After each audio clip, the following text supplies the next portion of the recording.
Bismillahirrahmanirrahim. Assalamualaikum warahmatullahi wabarakatuh. Perkenalkan, nama saya Aldian Bastian. Sehari-hari bertugas sebagai dosen program studi Teknik Multimedia dan Jaringan di jurusan Teknik Elektro Politeknik Negeri Ujung Pandang. Pada kesempatan kali ini, saya akan mempresentasikan video pembelajaran tentang mata kuliah desain UI atau user interface dan UX atau user experience pada program studi teknik multimedia dan jaringan. Mata kuliah desain UI dan UX ini memfokuskan pembahasan tentang dasar perancangan desain user interface untuk aplikasi website dan mobile, di mana sebelum kita membuat sebuah website dan website atau aplikasi mobile, itu kan kita harus merancang bagaimana tampilan depannya, atau kita istilahkan sebagai front end-nya sebelum kita masuk kepada masuk ke pemrograman untuk bagian belakangnya. Nah, di situ mata kuliah ini tentunya nanti akan kita pelajari bagaimana mekanisme untuk perancangan media aplikasi, khususnya untuk perancangan user interface maupun untuk perancangan untuk aplikasi website dan mobile. Selain itu, di mata kuliah ini juga akan mempelajari tentang desain produk aplikasi, bagaimana mekanisme untuk merancang sebuah produk aplikasi. Kemudian di mata kuliah ini juga merancang bagaimana kita mempraktekkan langsung untuk merancang antar muka atau interface aplikasi menggunakan aplikasi Adobe XD dan Figma.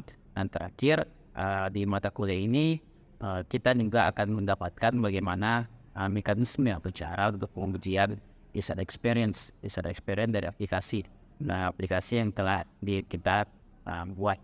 Mata kuliah ini diajarkan pada semester 2 di program studi D4 Teknik Multimedia dan Jaringan di jurusan Teknik Elektro. Nah, adapun capaian pembelajaran itu apa yang nanti akan didapatkan oleh mahasiswa setelah menyelesaikan mata kuliah ini. Nah, di mata kuliah ini ada empat capaian pembelajaran atau CPMK.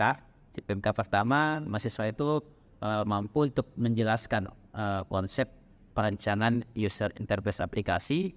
Kemudian di CPMK yang kedua, mahasiswa tersebut mampu menjelaskan bagaimana untuk mendesain satu produk aplikasi. Kemudian di CPMK ketiga, mahasiswa tersebut harus mampu menerapkan perancangan aplikasi menggunakan tools desain user interface, di mana tools yang kita gunakan di sini adalah dengan menggunakan Adobe XD dan Figma. Dan kemudian CPMK keempat itu mahasiswa tersebut harus mampu melakukan pengujian user experience aplikasi. Mendapatkan beberapa materi pembelajaran. Yang pertama, materi tentang dasar perancangan desain user interface, di mana nanti akan menjelaskan bagaimana mekanisme untuk pembuatan desain user interface, dan juga bagaimana perancangan. Kemudian juga mahasiswa mampu untuk mendesain produk aplikasi, karena di materi pembelajaran tersebut juga untuk mata kuliah desain user interface dan user experience ini, mahasiswa mendapatkan pembelajaran tentang desain produk aplikasi, di mana nanti bagaimana merancang produk aplikasi tersebut sehingga dapat digunakan. Kemudian mahasiswa nantinya akan mendapatkan materi tentang perancangan antar muka atau user interface aplikasi, itu menggunakan tools desain UI, yaitu menggunakan Adobe XD dan menggunakan Figma. Dan terakhir, setelah mahasiswa mampu untuk merancang user interface-nya, dia harus bisa menguji user experience dari aplikasi tersebut. Artinya kan kita mahasiswa nanti akan mendapatkan materi untuk bagaimana pengujian atau design testing dari pengujian user experience dari aplikasi tersebut.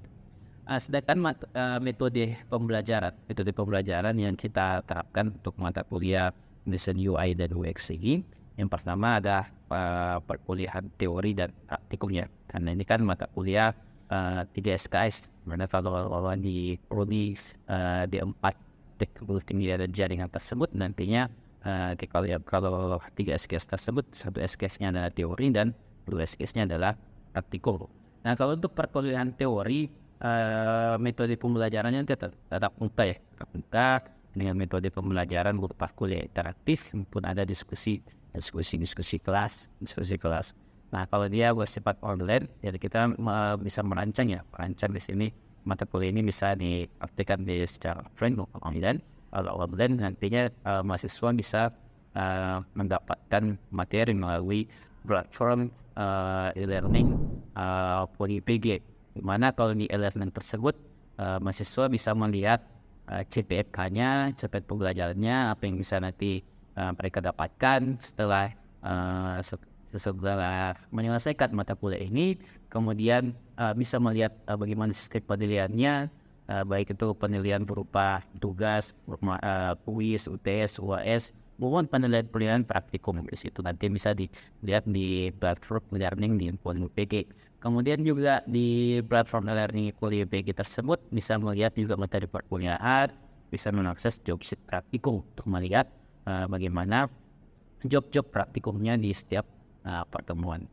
Di e-learning POLIPG juga mahasiswa bisa untuk mengakses mengerjakan kuis di situ maupun tugas yang nanti diberikan, termasuk juga untuk pengumpulan laporan praktikum.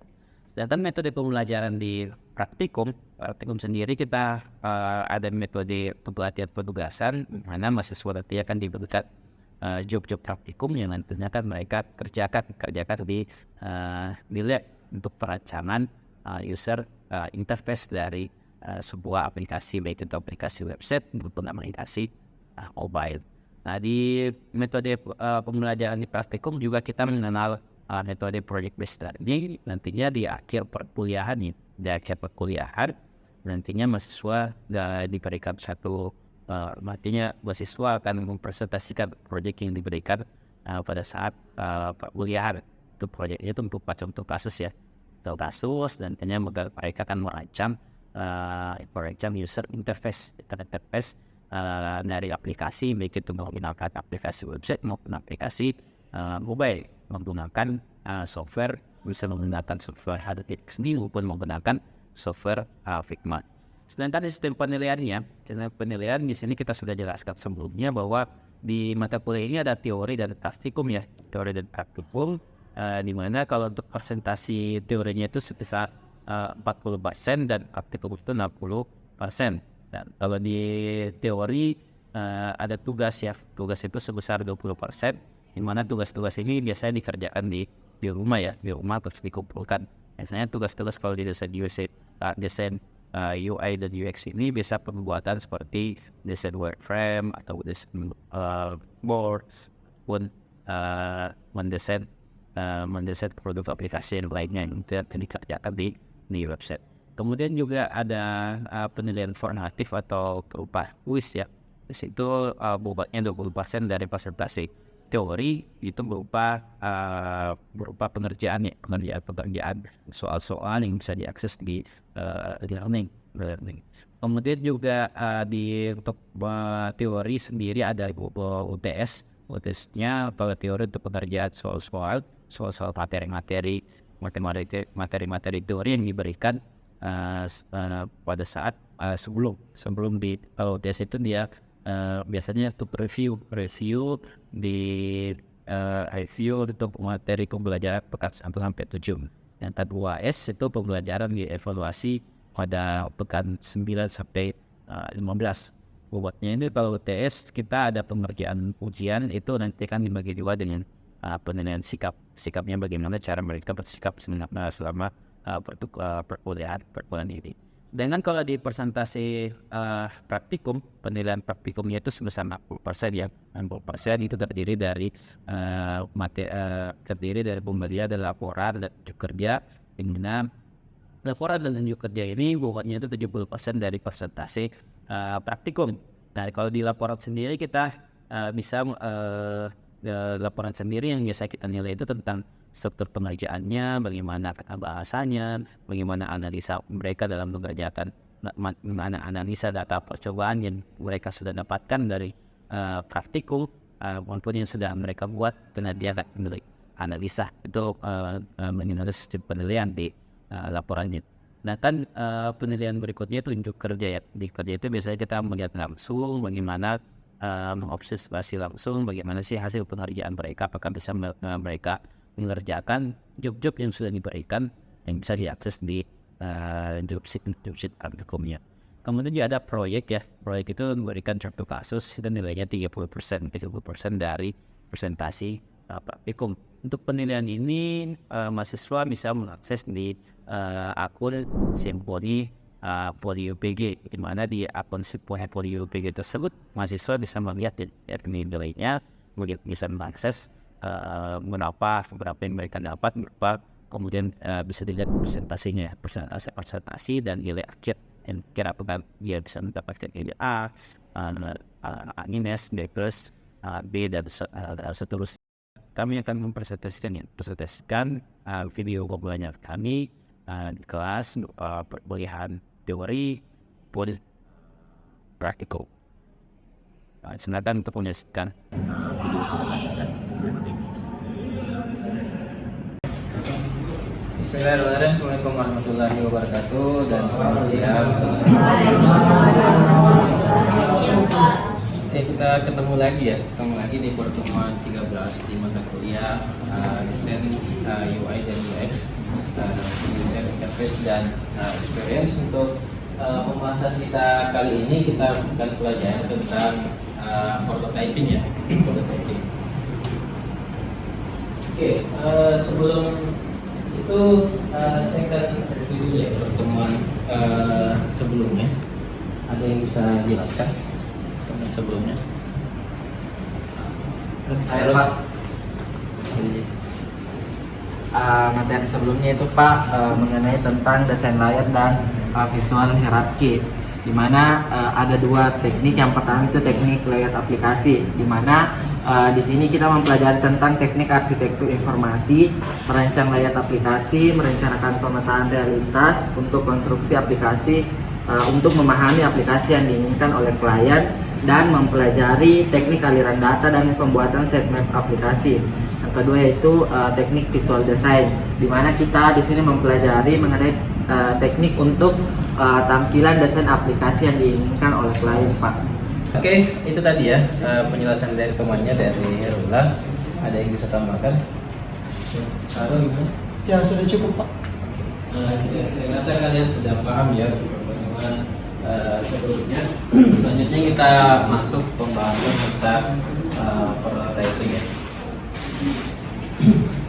Nah, pembahasan kita kali ini, kita mungkin sebelum masuk seperti pertemuan-pertemuan sebelumnya, kita akan jelaskan terlebih dahulu tentang capaian pembelajarannya. Maksud di sini capaian pembelajaran nanti ketika kalian selesai mendapatkan materi tentang prototyping ini, nantinya apa yang kalian dapatkan setelah selesai dari mempelajari mata kuliah prototyping. Kemudian materi berikutnya kita akan membahas tentang apa itu prototype aplikasi ya, aplikasi dan tentang dasar-dasarnya bagaimana kalian tentang masalah prototyping. Kemudian kita juga akan mempelajari materi tentang masalah desain dialog untuk aplikasi dan bagaimana pengantar tentang masalah interface. Dan materi berikutnya terakhir kita belajar tentang implementasi sistem bagaimana untuk proses untuk implementasi dari produk aplikasi tersebut. Setelah itu mungkin ada latihan dan praktikum ya, untuk praktikum. Jadi kita ketahui sendiri mata kuliah ini kan terdiri dari 3 SKS ya, satu SKS teori dan SKS-nya praktikum ya. Nantinya akan kalian ada praktikum materi-materi tentang pengantar di materi praktikum untuk mempelajari yang menerapkan pembuatan prototype dengan menggunakan aplikasi Adobe XD. Nah, apa cara pembelajarannya?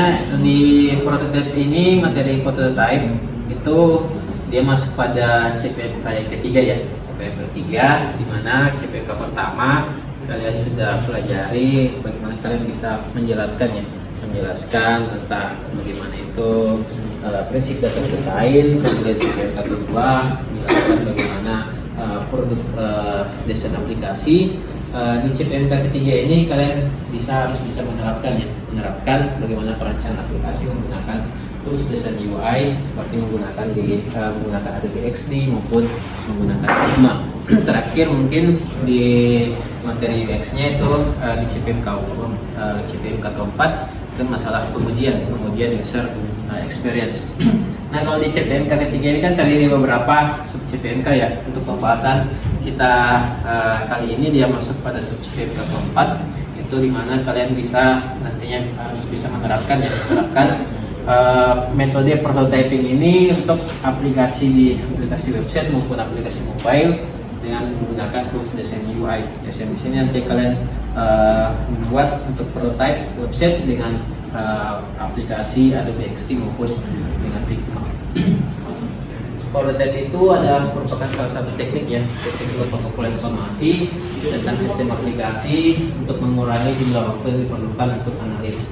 Jadi ketika kita membuat aplikasi itu kan terkadang perlu untuk memikirkan bagaimana perancangannya. Karena tadi besar maksudnya akan melibatkan sistem analisanya, bagaimana membuat versi standar dari aplikasi, dan diharapkan setelah membangun prototipe ini ada umpan balik dari klien, apakah sistem ini dianggap sebagai sistem yang baik atau ada perbaikan yang perlu diperbaiki dari usernya. Nah, prototipe ini memungkinkan pengguna untuk melihat hasil dari aplikasi yang dibangun. Jadi prototipe yang dibangun itu, aplikasi yang dibangun tersebut nantinya pengguna itu akan melihat secara langsung, inilah hasil dari aplikasinya. Jadi ada semacam bayangan dari pengguna. Secara umum prototipe ini ada dua jenis, ada evolutionary prototyping dan ada throwaway prototyping. Kalau evolutionary prototyping ini dia kita membangun prototype mulai dari dasar sampai sistem produksinya, dan ada mekanisme proses-proses yang dari proses satu selesai kemudian berlanjut ke proses berikutnya. Nah, kalau di throwaway prototyping kita membuat semacam model menjadi acuan, di mana model tersebut nanti akan mendekati dari sistem yang akan dibangun. Nah, dari model yang dibangun itu akan menjadi satu dasar untuk pembangunan sistem. Tapi prototipe tersebut nantinya tidak akan menjadi sebuah sistem yang diterapkan kalau digunakan dengan throwaway prototyping. Beda dengan evolutionary prototyping, dimulai dari dasar, terus nanti akan berkembang dan menjadi produk aplikasi yang kita gunakan. Ada kita inisialisasi apa yang dibutuhkan dari klien tersebut. Nah, setelah itu dari inisiasi requirement tersebut kebutuhannya, harusnya kita akan membangun prototype berdasarkan pada identifikasi masalah dari klien tersebut.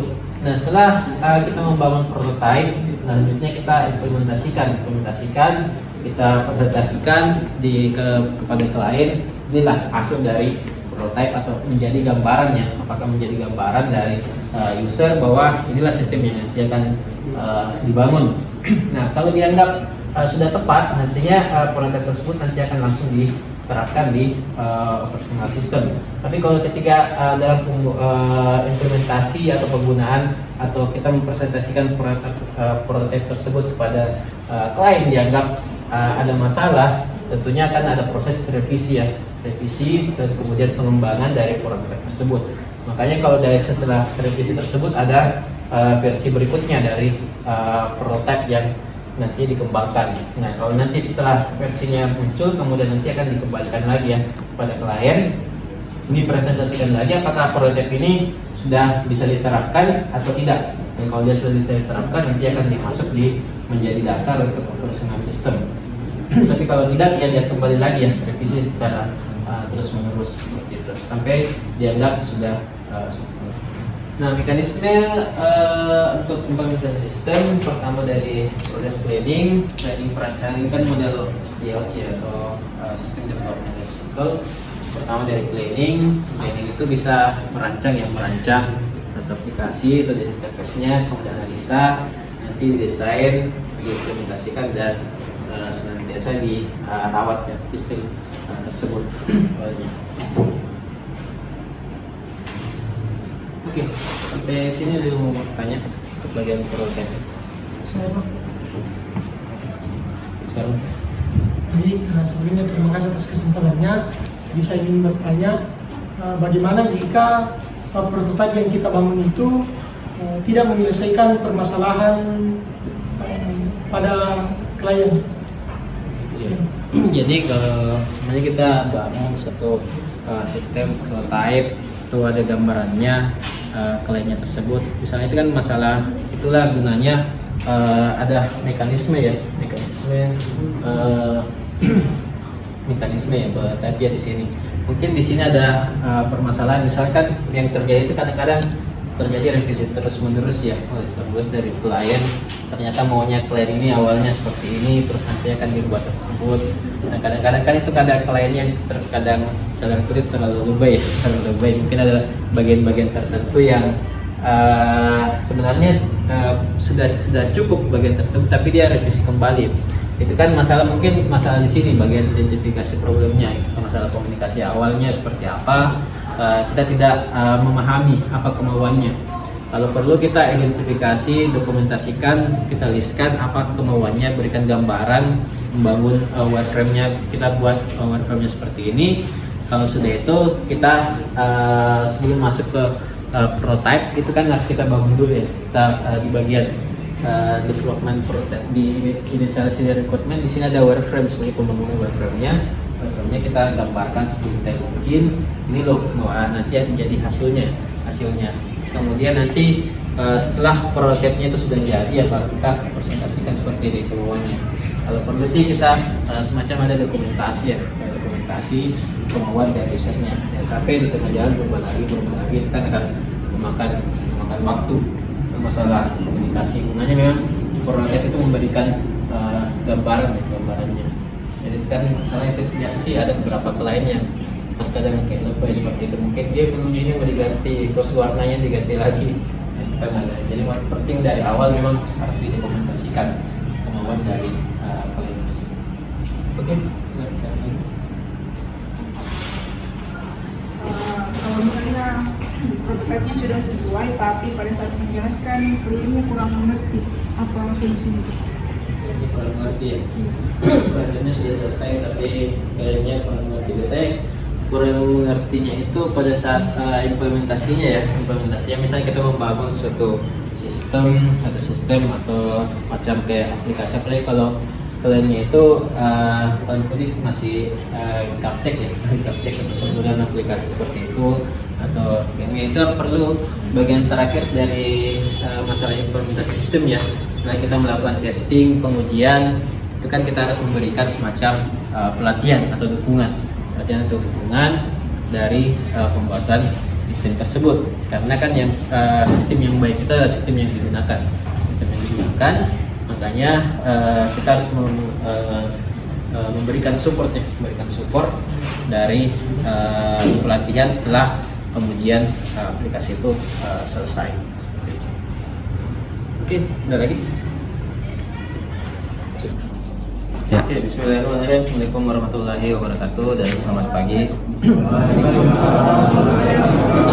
Oke, untuk praktikum kita kali ini kalian sudah bisa mengakses di modulnya ya. Sudah bisa? Oke, untuk praktikum kita kali ini untuk membahas tentang prototyping ya. Jadi adapun tujuan dari praktikum ini, yang pertama kalian bisa mampu untuk menjelaskan bagaimana prototyping itu. Selanjutnya kalian mampu untuk menerapkan prototyping untuk pembuatan desain user interface dengan menggunakan Adobe XD.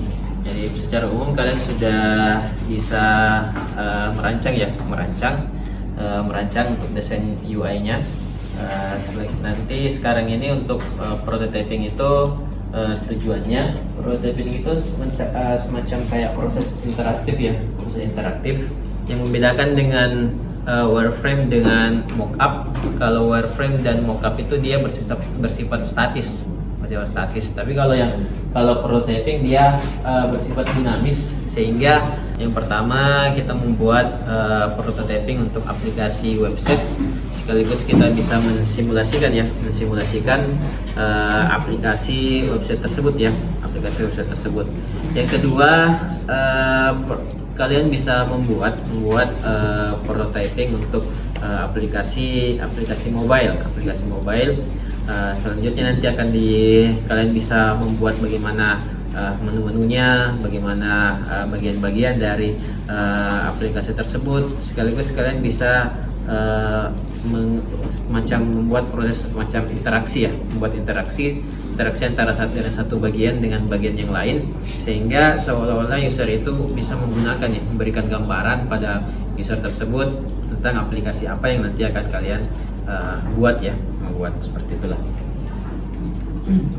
Nah, untuk lembar kerja praktikumnya, untuk peralatan, di sini kalian sudah siap ya di peralatan di personal komputer masing-masing.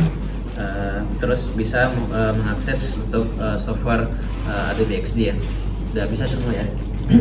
Untuk masalah praktikum, ada dua bagian penilaian praktikum. Pertama dari laporan praktikum dilihat dari kelengkapan struktur laporannya, kemudian dari tata bahasa kalian, bagaimana tata bahasa kalian untuk mendeskripsikan kembali data percobaan tersebut, dan terus bagaimana cara kalian menganalisa hasil percobaan tersebut.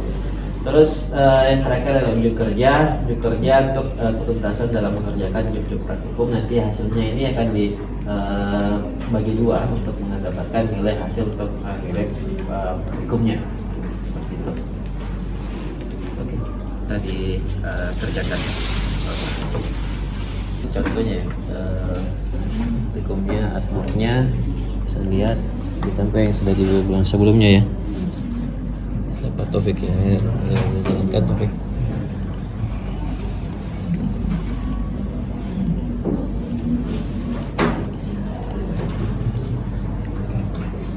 Ya, bisa di next hasilnya ya. Oke, ini kan ke aplikasi mobile ya. Kalau aplikasi websitenya Taufik bisa jalankan.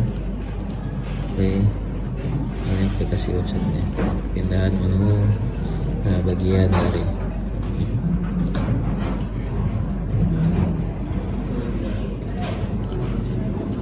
oke.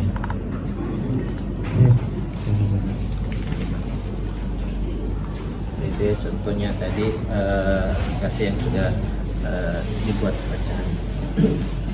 Ini gimana aplikasi dalam proses ya? Lagi berjalan.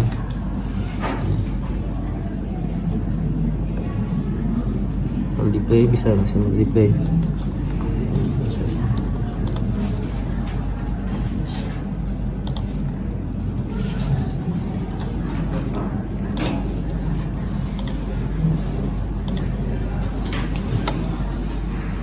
Oke, di close.